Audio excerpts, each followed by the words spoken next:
Shido est un projet pédagogique mémoriel et citoyen de l'année scolaire 2025-2026 pour 2 classes de seconde et 2 classes de première technologique au LPO de Petite-Terre. Ce projet a été imaginé et mené par Monsieur Peter Nettelship, professeur d'histoire-géographie, et Madame Alexandra Jouffret, professeure de français du LPO de Petite-Terre. L'objectif, documenter à travers la parole de lycéens un épisode marquant collectif. En effet, le cyclone Chido qui a touché Mayotte et ses habitants sans distinction de genre, d'âge ou d'origine a profondément marqué le territoire et soulevé de nombreuses questions.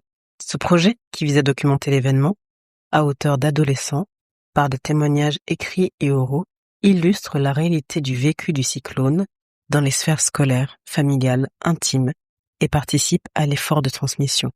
Au cours de ces épisodes, vous entendrez les différents récits, tantôt lus ou racontés par les élèves, elles-mêmes ou eux-mêmes, ou tantôt lus par des adultes bénévoles. Bonne écoute. Alors, t'es prête? On y va? Est-ce que tu peux te présenter en quelques mots? Bonjour, je me présente, je m'appelle Linasra, j'ai 16 ans, je suis en classe de première STL2S. Enchantée. On va parler ensemble du cyclone Chido. Est-ce que toi, tu te souviens si tu savais qu'il allait passer ou si tu n'y avais pas cru? C'est pas que j'avais pas cru, mais on n'était pas sûr que ça allait faire une catastrophe vraiment choquante. D'accord. Est-ce que tu te souviens de t'être préparée un petit peu ou pas du tout? Pas du tout. Tu veux nous raconter le souvenir de jour J ou tu veux nous lire ton devoir? Je veux dire, D'accord, écoute alors. c'était le 14 décembre 2024.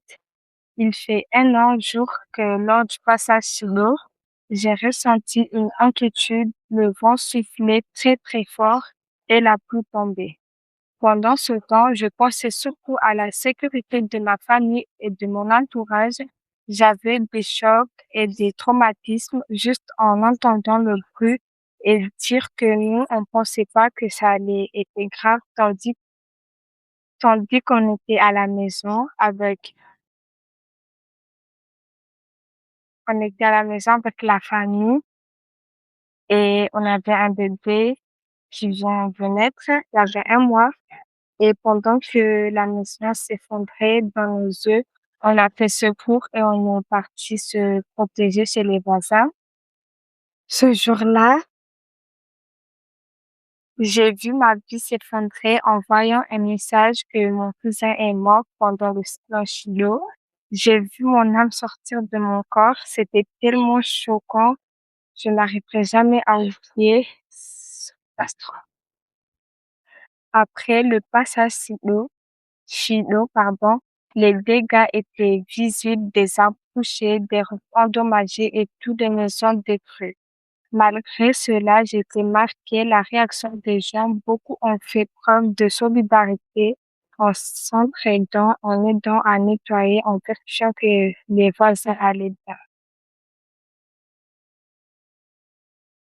D'autres étaient stressés et découragés, mais on s'est tous relevés grâce à Dieu et aujourd'hui on est là à marquer nos histoires.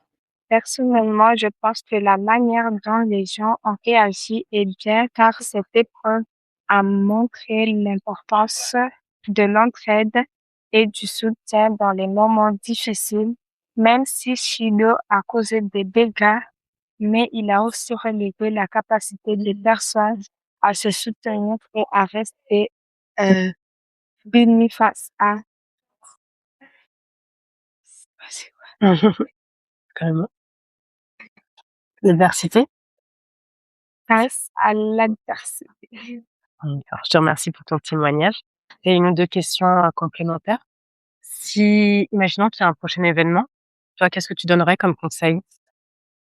Surtout, de se préparer bien avant, écouter les gens et ce qu'on dit. D'accord.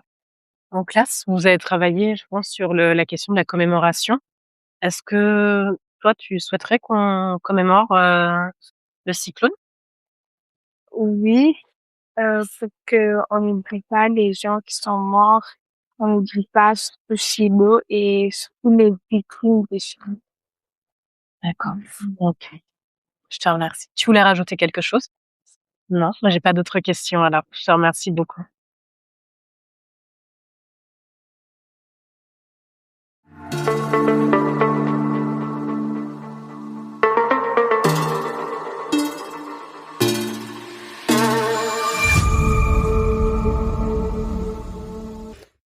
Vous venez d'écouter un nouvel épisode de la Bibliothèque des Mémoires consacré au projet Mon Shido.